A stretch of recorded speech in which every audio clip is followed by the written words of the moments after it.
Okay, I thought I'd shoot a video. I just finished up at the state police post. Had to go in there again and take care of some of the stuff related to this new charge that the prosecutors filed in Lapeer. It's always interesting when you're a political enemy, what happens is they can use the levers of power, including especially the criminal machine or the prosecution machine, to bring charges against somebody or to create a situation where they end up where they have to go have their picture taken or whatever else. That's great optics for your opposition. They can use that political hammer, and certainly have done that with myself, saying, Bill Schuette saying there are 4 felonies and these will stick. Of course, they're ridiculous charges for anybody that looks at them. There's no misuse of state resources. I'm not even charged with that.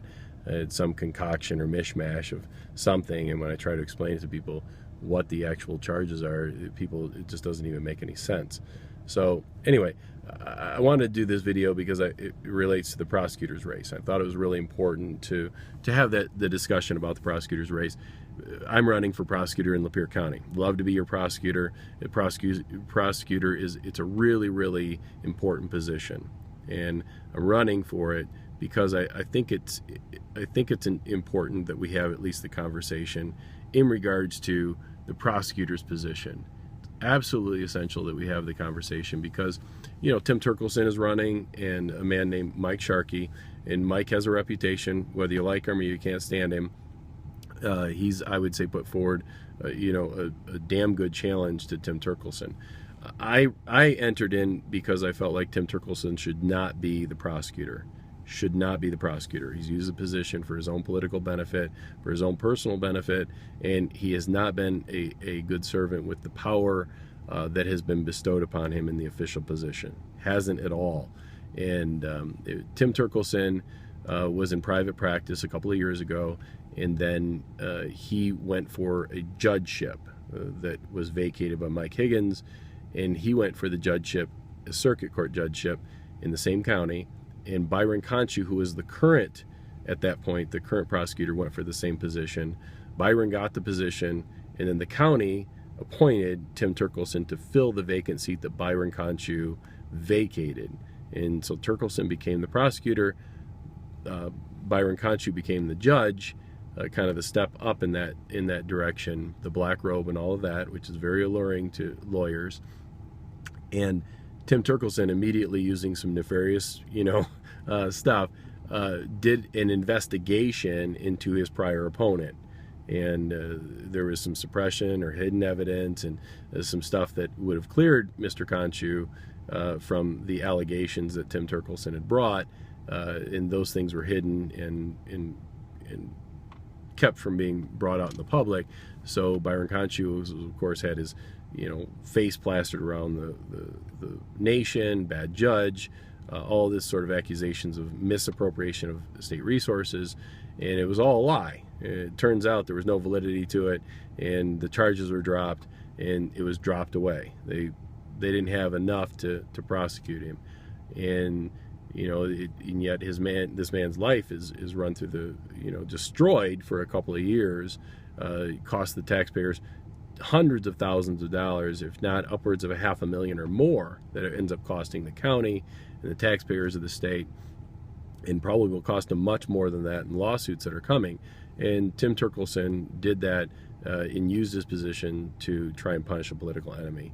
Not the guy you want in that position. There was also a whistleblower lawsuit by one of the staffers in the prosecutor's office, who was a longtime county employee who was fired for bringing forward the fact that there was somebody in the prosecutor's office who was running a sales business inside of the prosecutor's office, and Tim Turkelson fired that lady. So those are just 2 instances. I come along, and Tim Turkelson quickly wiped his hands at the direction, I'm sure, of people above him, and closed the investigation and said that there were no other actors involved in the extortion plot, that there was wiretapping.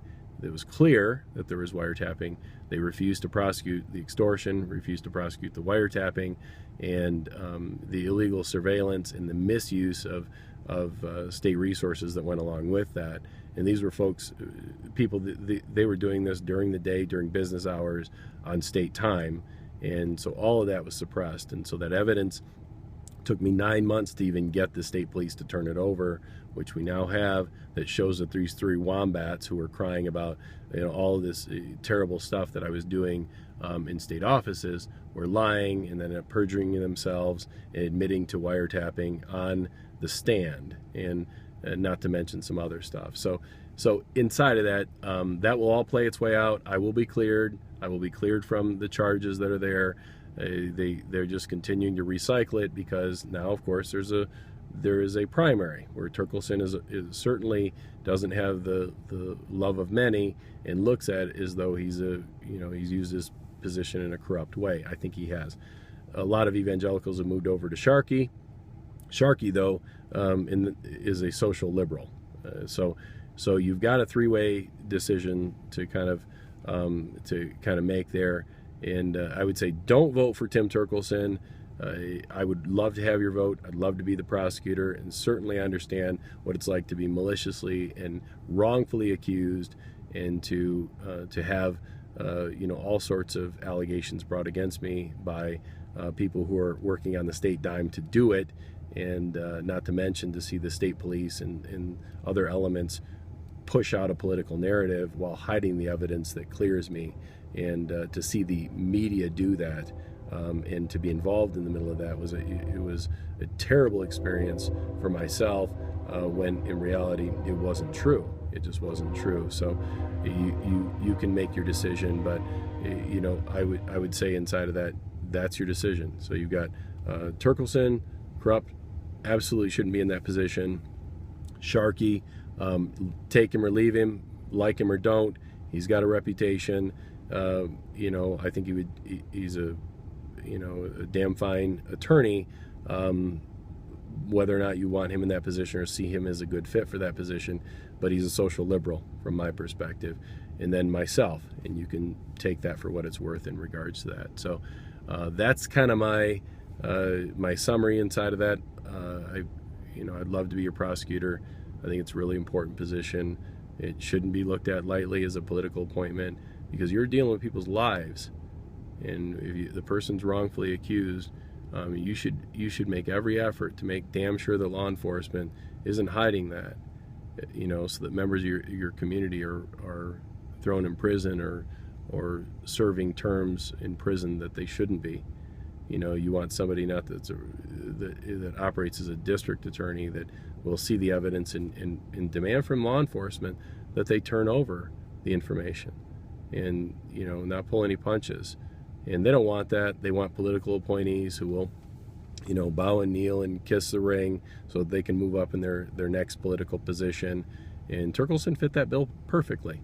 He's the wrong guy. He's the establishment choice. They've got all the the muckalucks, the local muckalucks, all the way up trying to save his rear end now, because he's not doing well in the polls. He's not at all. So inside of that, so then you have the situation with Sharkey. You've got a lot of reputation over many years. You can make your own decision in regards to that.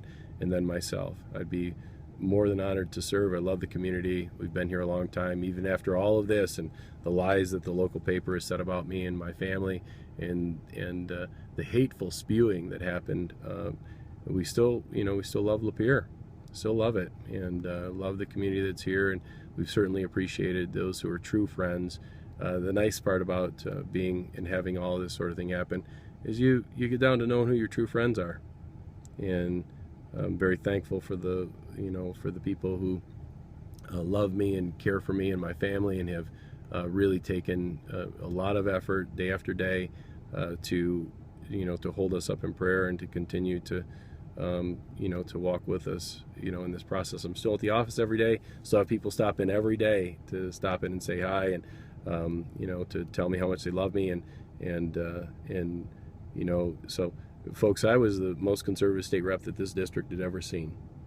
That was the way it was. I voted in a way that put me among the most conservative reps to ever fill that position in the legislature. That's the truth. And they wanted me to vote along and go along with the liberal left that owns the Republican Party, and I just wouldn't do it. And they had a huge amount of on the table, and they had to get that gas tax passed. Prop 1 had just failed. I fought against that, fought like hell to keep that from happening, Prop 1, and then they were one vote short from being able to pass one of the largest tax increases in recent memory, and that's where it was. And so they concocted the story. They said there was all these misuse of resources. They got these 3 wombats to go along with it, with the idea that they would in some way benefit going forward. You'll see their lawsuit gets dropped, I think, here this week, where the judge throws out their lawsuit over on the west side of the state. And I think that the same thing will happen with the other stuff that they've done. And they committed felony after felony in the effort to help the state, the Speaker of the State House and his team, to get me either to submit to their authority and agree to do what they demanded. They have secret agreements and trying to get me to go along with their crony deal, which is never about funding the roads. It was always about getting a check for Medicaid that they needed to be able to get matching funds from the federal government to pay for more welfare. That's what it was about the whole time. Unfortunately, the media that goes along with all of that, they